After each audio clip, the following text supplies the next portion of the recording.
Frères et sœurs dans le Christ, amis du Seigneur, et vous-même qui ne croyez pas en Dieu, mais qui attendez une intervention divine, je vous invite ce matin à écouter avant la prédication et la prière et à écouter un témoignage. Le témoignage de l'une de nos sœurs. Elle vit aux États-Unis. Elle est en formation pour devenir médecin. Elle suit des cours. Je vous invite à écouter son merveilleux témoignage, qui est un témoignage puissant. Bonjour, berger Élisée Dossa. Ce que moi je sais, c'est qu'il est l'alpha et l'oméga. Alpha, c'est le commencement, oméga, c'est la fin. S'il a commencé, forcément, il va terminer. Il a commencé. Jésus est l'architecte de ma vie. Il a commencé, il va terminer. Oui, bonjour, berger Élisée. Vraiment, je suis dans l'émotion et je suis très, très contente parce que c'est grâce à ma tante que j'ai connu ces masses matinales et vraiment le Seigneur règne dans ces masses matinales. Au début, j'étais un peu sceptique parce que j'écoutais, mais je gardais toujours, mais il y avait toujours un mais dans ce que j'entendais. Et ma tante m'a donné votre numéro et m'a insisté, elle a dit que non, il faut écouter ces masses matinales. Et puis aussi, tu peux envoyer un message au berger, lui dire que par rapport à tes problèmes. Et moi, au début, j'étais un peu sceptique, j'étais un peu hésitante. Et c'est là où je vous ai envoyé le message janvier. Ce janvier, donc dans 2 jours, ça sera fait 1 mois que je vous avais envoyé le message par rapport aux règles douloureuses. Et franchement dit, ça a commencé depuis 2016. Et pour la première fois de ma vie, mes règles finissent, mes menstrues viennent de finir, sans aucune douleur. Incroyable. Incroyable, mais vrai. Dieu, vraiment, je voudrais que vous joigniez ma voix, vous joigniez à moi pour dire merci à Jésus pour ce miracle. Et je crois qu'il a commencé, il va terminer et anéantir les films. Je crois, parce que par rapport à ce qui s'est passé, j'ai vu des choses sortir longues comme ça. Donc, je me dis que j'ai été guérie et je crois que mes fibromes et le Christ sont tombés au nom de Jésus. Alors, quand elle laisse ce témoignage, elle dit qu'elle croit que ses fibromes sont tombés. Et le kiss qu'elle avait, ou du moins les kiss qu'elle avait, je précise qu'elle est aux États-Unis, elle est élève médecin, je dis ça comme cela, ça veut dire qu'elle est en formation pour devenir médecin. Donc c'est une professionnelle de santé qui parle. Écoutons son deuxième témoignage. Mais si moi j'avais pu, ce que moi je sais, c'est qu'il est l'alpha et l'oméga. Alpha c'est le commencement, oméga c'est la fin. S'il a commencé, forcément il va terminer. Il a commencé. Bonsoir berger Élisée Dossa.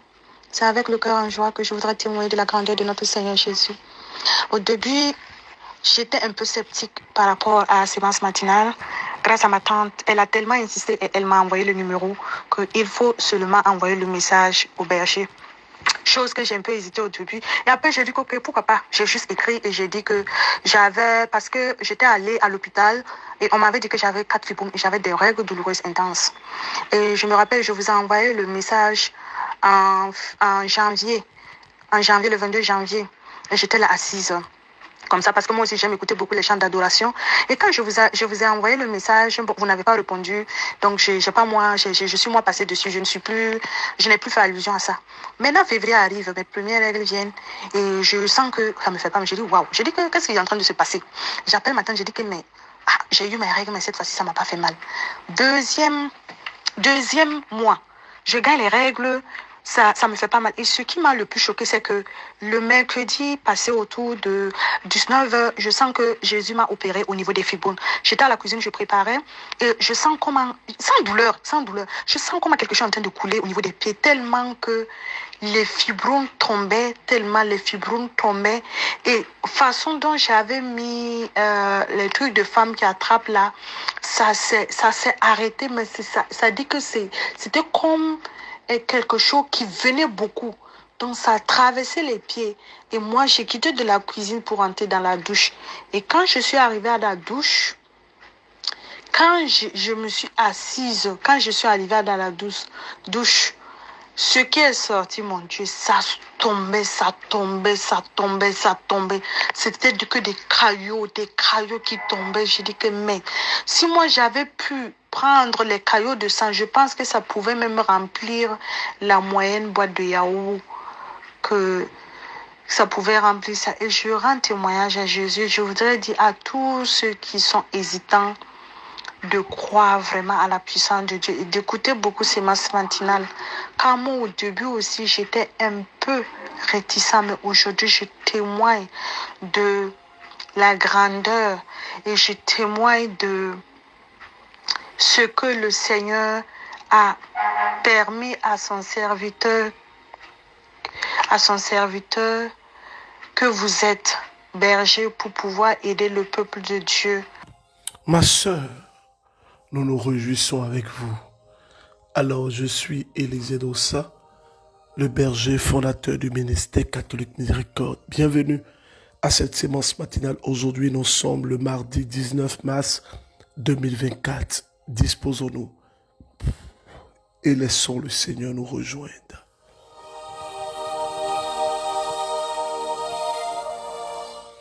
Au nom du Père et du Fils et du Saint-Esprit. Amen. Lorsque nous lisons Marc chapitre 4, la Bible dit ceci, que le Seigneur notre Dieu, il était avec ses disciples. Et à un moment donné, il dit, allons de l'autre bord, allons de l'autre côté. Jésus demande à ses disciples, allons de l'autre bord. Marc chapitre 4, à partir du verset 34 à 40. Il ne leur parlait point sans parabole, mais en particulier, il expliquait tout à ses disciples.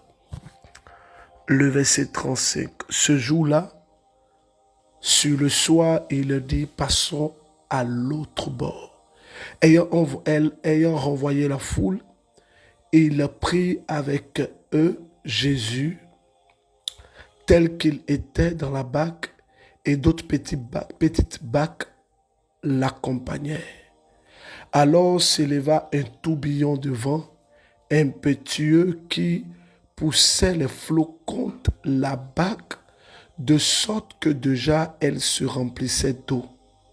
Lui cependant était à la poupe, dormait sur le coussin. Il le réveilla et lui dit, Maître, n'avez-vous point de souci que nous périssions?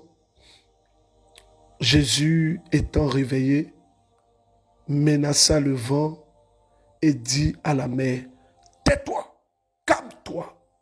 Et le vent s'apaisa et il se fit un grand calme. Il dit, pourquoi êtes-vous effrayés? N'avez-vous pas encore la foi? Et il fut saisi d'une grande crainte et ils se disaient l'un à l'autre, qui est donc celui-ci que le vent et même la mer lui obéissent?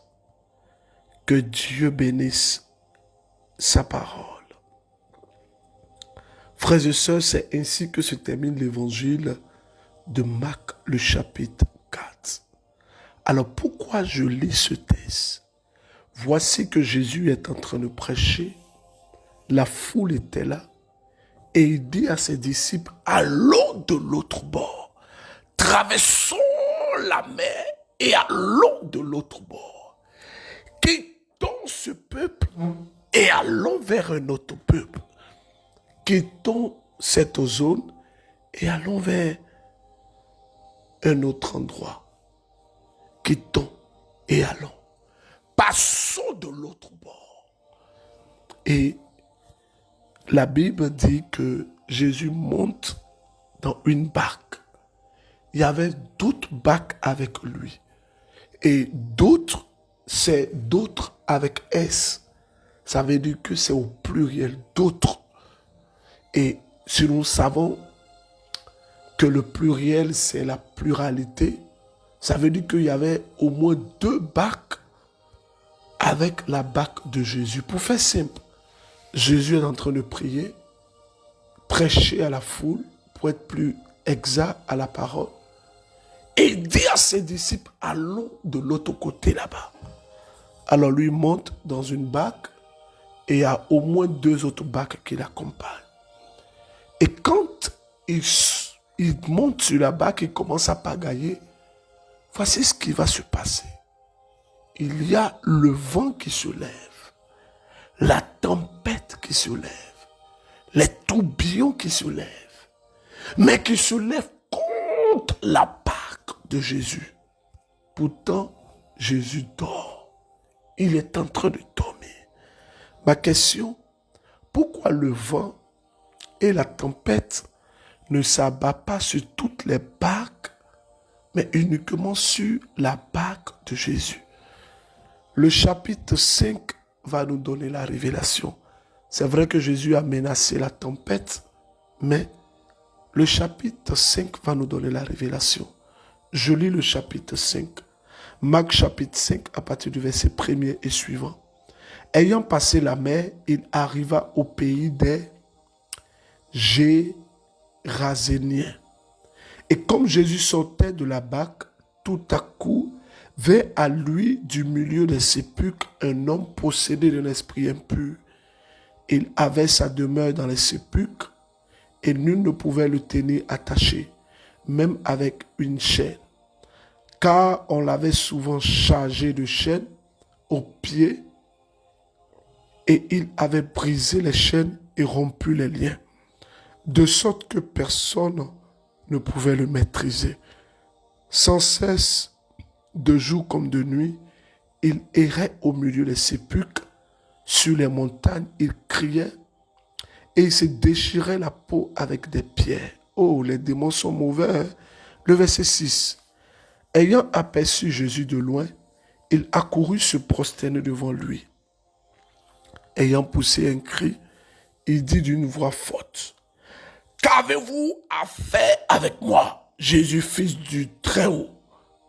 Je vous adjure au nom de Dieu, ne me tourmentez point. » Car Jésus lui disait, « Esprit impur, sors de cet homme. » Et il lui demanda, « Quel est ton nom? » Et il lui dit, « Mon nom est Légion, car nous sommes nombreux. » Frères et sœurs bien-aimés de Dieu, ce monsieur était malade. Il avait une dépression. Pour faire plus simple, il était fou. Il avait une démence, une folie. Et ce monsieur, qu'est-ce qu'il faisait? Il avait changé d'habitude. Il ne dormait plus dans sa maison. S'il en avait, je ne sais pas. Mais je sais au moins qu'il avait un toit. Et il avait une famille. Qu'est-ce qui s'est passé? Cet homme dormait dans les sépulcres. Sépulcre veut dire les cimetières.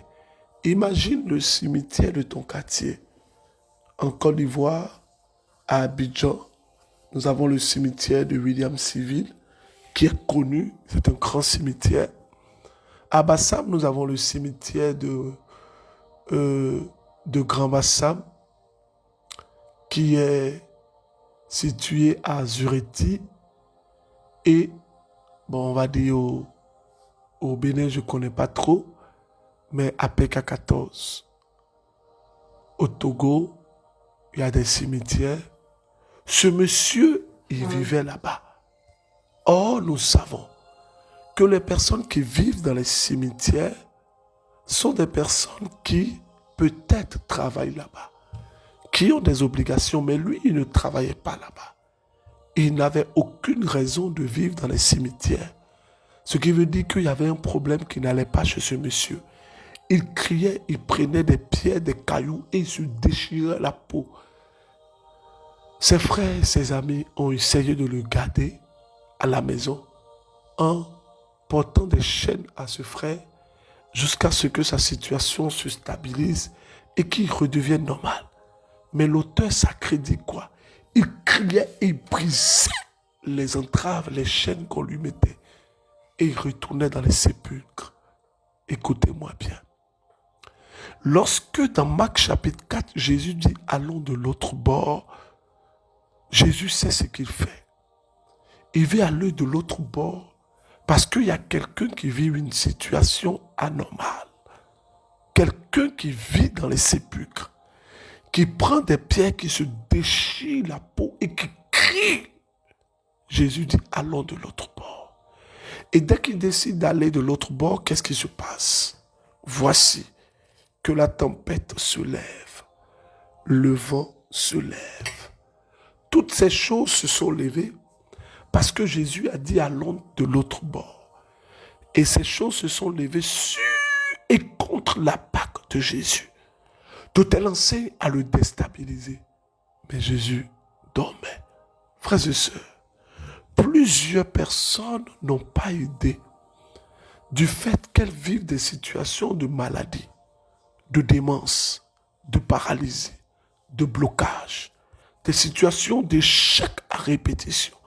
Mais elles n'ont pas posé de bonnes questions en ce qui concerne leur histoire et leur blocage. C'est pourquoi le thème continue. La révélation sur les choses cachées. Tu as besoin de la révélation. J'ai besoin de la révélation sur les choses cachées. Regarde ce qui t'arrive. Il y a des personnes qui ont besoin de la révélation. Je me permettrai de donner quelques éléments qui vont justement nous aider. Est-ce que vous vivez une situation où vous êtes dans ce que vous êtes en train de vivre? Je veux vraiment vous emmener à prendre conscience. À prendre conscience. Parce qu'il n'y a pas de fumée sans feu. Ce que vous vivez a une histoire. Bonjour, j'espère que vous vous portez très bien. Moi, je suis une sœur musulmane. J'ai connu une semence matinale grâce à une collègue de travail. J'étais quelque part et puis bon voilà, elle m'a parlé de semence matinale que j'avais mon projet de voyage et tout, et elle m'a parlé de semence matinale, qu'il y a des prières là-bas que je peux écouter et tout. Et je lui ai dit ok, chaque matin elle m'envoie ça. Bon, moi je suis musulmane de base et tout, mais j'écoutais juste les gens témoigner, si je voyais ça intéressant. Bon, tous les matins elle m'envoyait la semence matinale. Après, je lui ai demandé le lien pour pouvoir intégrer et recevoir ça directement, quoi. Et c'était un peu ça. C'était fin janvier. Vers fin janvier par là, parce que je devais rentrer à l'ambassade le 9 février. Du coup, j'écoutais la prière, aussi les chansons de la chanteresse. J'avais téléchargé ça et j'écoutais, bon voilà quoi. J'écoutais juste et puis je mettais mon intention là-dessus. Et c'est un peu ça. Même la prière du 1er mars, le direct, le 1er mars, le vendredi, non. J'ai tout écouté, j'ai prié aussi à ma manière. Que Dieu m'assiste et tout. Bon, c'est un peu ça. Le 1er mars, j'ai prié et puis j'avais vraiment l'intention qu'on puisse m'appeler, que mon visa sorte, quoi.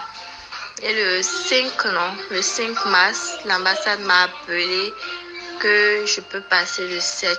Je passe le 7, on me dit que mon visa est prêt, que je peux voyager. Comme j'avais déjà mon contrat qui commençait le 10, déjà le 8, j'ai pris mon vol et je suis déjà en Allemagne. Vraiment, semence matinale m'a beaucoup aidé. Ça m'a beaucoup aidé.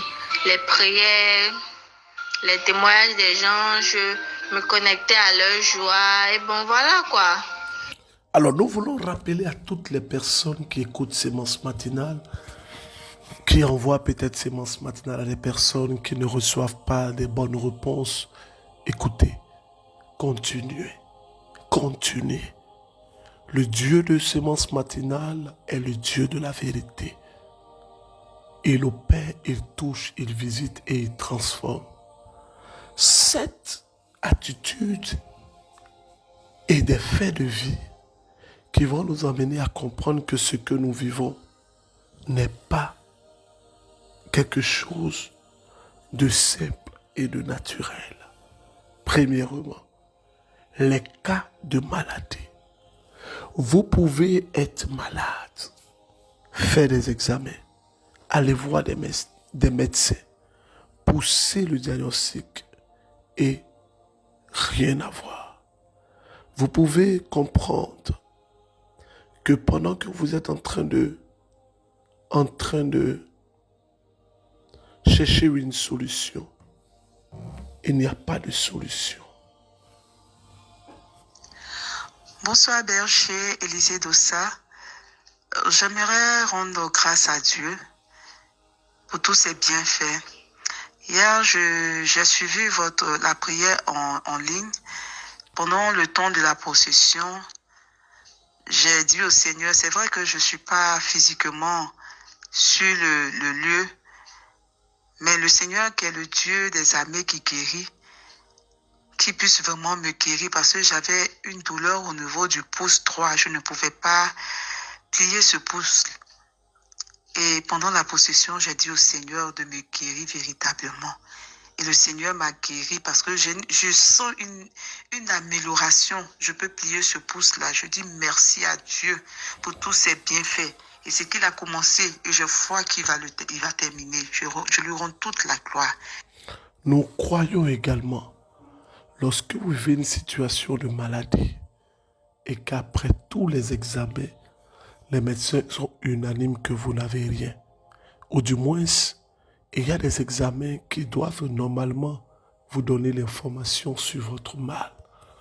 Deuxième chose, lorsque vous êtes une personne avec une bonne moralité, une personne qui fait attention à elle, et que malgré tout ça, vous êtes dans le manque, la souffrance, l'échec à répétition, il y a matière à vous poser des questions. Troisième chose, c'est lorsque vous êtes en train de vivre une vie qui est une vie d'échec, criard. Oh frères et sœurs, vous n'avez pas idée de combien de personnes que j'écoute, des gens qui vivent des situations d'échec. Échec extrême à tous les niveaux. À tous les niveaux. Ce matin, disposons-nous au nom du Père et du Fils et du Saint-Esprit. Amen. Frères et sœurs, ouvrez les mains, fermez les yeux et répétez après moi. Seigneur Jésus, j'ai besoin de toi. Touche-moi. Touche mes efforts. Touche ma vie. Impacte-moi. Touche-moi. Délivre-moi. Au nom de Jésus-Christ. Frères et sœurs, je peux vous dire la vérité. Le Dieu en qui vous avez placé votre confiance est capable de changer votre histoire. Je dis qu'il est capable de changer votre histoire.